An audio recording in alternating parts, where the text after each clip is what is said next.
All right, welcome back, Alpha Hunters. The markets are closed for the week of December the 6th. That's right, we are in December. 2024 is almost over. And no, I did not do a market outlook video last week. Kind of got caught up with Thanksgiving stuff. So hopefully you had a great one, but we are back at it. As far as what went on this week, we did get some data. Let's just kind of go through that real quick. As far as like some of the data that we got ISM stuff, manufacturing stuff there on Monday.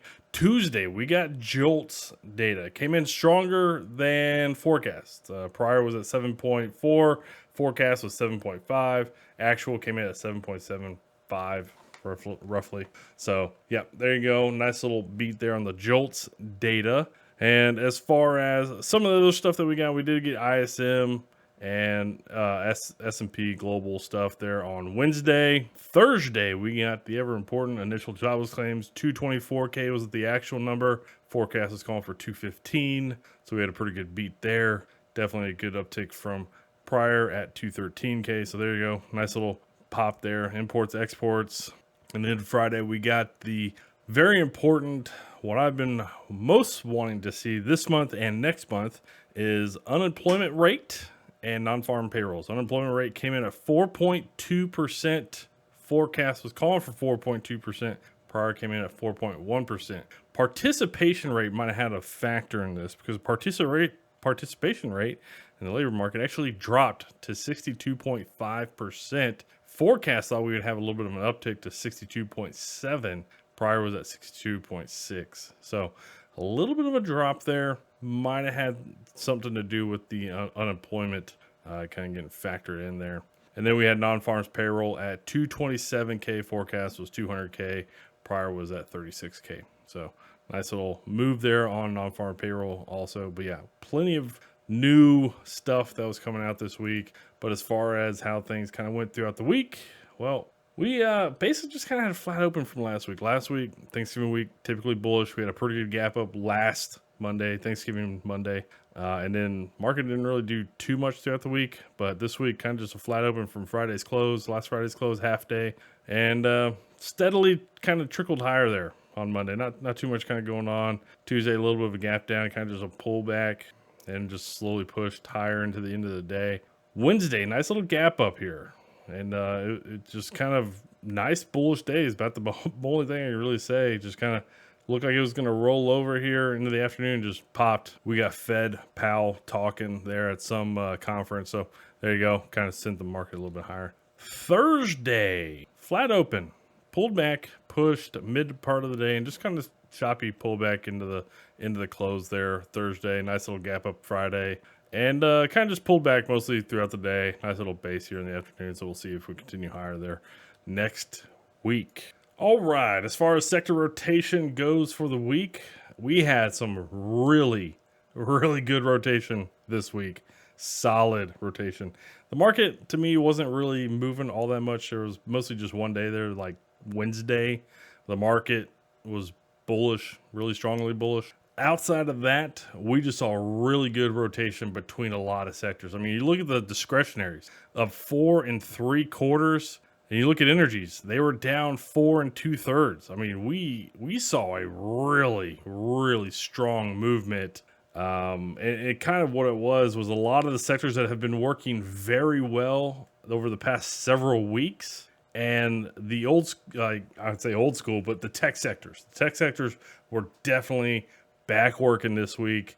I mean, almost every day this week, I think the tech sectors were outperforming non-tech, basically. So, yeah, there you go. See, tech running pretty good. Discretionaries led the week. Just tech, communications, underperformers, staples, financials, healthcare, industrials, real estate, materials, utilities, and energies. Okay, I don't typically go through stocks on the market outlook, mostly because I just want to focus on the market stuff. But we had a pretty, I'd say, very important kind of topic to cover as far as one of the largest companies out there, insurance provider, United Healthcare Group. So UNH here, their CEO was basically in New York on Wednesday morning outside of his hotel, was then assassinated. And that was Wednesday morning. Not too much was going on Wednesday, but as more stuff kind of started to percolate there as the rest of the week goes on. Thursday, Friday. This is a company that has the highest rate of non-payout for or not paying out for certain claims and stuff like that. And so as a lot of things started coming out and not justifying any of the actions that took place, Wednesday morning, but one of the things that investors took notice of the situation is you start whenever you get some news thing that happened like we got Wednesday morning and eyes start being looked at the company. One of the things that you don't want, especially as a big company, especially one where you might be doing some borderline fraudulent things, you don't want people looking at you. And because the more eyes you bring, that means the more eyes of regulators and lawmakers wind up coming to your company. So in this case, UNH then Thursday, Friday absolutely got hammered. Thursday, they were down 5%. Friday, they were down 5%. So I think this would be like a no-go zone definitely for now, just because you don't know. And there's already investigations kind of going on into UNH. So you don't really know what is going to be happening going forward. Not saying an insurance company without their CEO is like the end of the world for the insurance company. Most likely not. But as far as other things that could start to be looked at, as far as like maybe UNH's business practices of why something like this happened, is I think something that a lot of investors said, I have no interest to be in this situation. So that's the only thing I kind of want to mention here. And I would just definitely not be involved. Normally, I would say opportunities like this are opportunities, but I would say in this situation, I would be like, nah, not this time, not for me. All right, take a look at the VIX. We have gotten back down to that mid-lower kind of teen area on the VIX, so we could definitely just continue to slowly grind higher on the market. And that's about all we need to know. Just kind of seeing where it's at. Got down below 13 for close on Friday. Looking pretty good there. So, yeah, I'm not going to be surprised if we kind of slow grind the rest of this year. Definitely going into the end of the year. I almost wouldn't expect anything less because that's typically also what we normally do. The DXY dollar index. So early in the week, we were kind of talking about this possible, looking pretty good so far. You got a shoulder, neckline, you got a head. We broke that neckline to form like a lower neckline. You got a shoulder, and what do we do now? Because we were kind of eyeballing this shoulder over here. We had a nice little strong pop there on Monday, and it could just be a lower shoulder. Some of the reasons why I kind of like trying to take these shoulders bearish or trying to play the shoulders is, if it's an inverse head and shoulders, and obviously you're trying to get the shoulder to go bullish, but in this case, taking the shoulder bearish. But the reason why a lot of times I like to take that shoulder bearish, if you do get that move that you're expecting, you can see kind of how it plays, right? So you're looking for that possible breakdown, and we got that breakdown of that neckline. So you can say, okay, we're looking for obviously now the lower move. So we got that breakdown. But typically what also happens a lot with these like possible looking head and shoulders type moves is you'll get an ABC correction, ABC correction. It looks like a head and shoulders, right? Because it kind of looks like a head and shoulders, but all this really was just a correction. It was just a correction. And so the way reason why I like to play the shoulder, try to play the shoulder at least, is that if we do get that breakdown, then I can move the stop loss, which is usually going to be up above the head.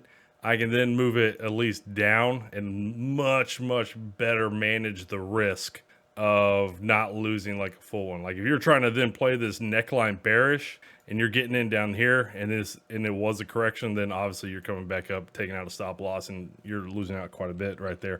Anyways, I just wanted to quickly kind of show that because it was one of the things that we were kind of talking about this week. Friday left you with I don't know what it's going to do kind of look, right? We had a pretty good breakdown, possibly rolling over there Thursday, but then Friday we had a pretty good doji, looking like we were going to break down, but rallied back by the end of the day, held up. A lot of that volatility from the early morning Friday data. So as far as going into next week, I would just probably just be watching this one.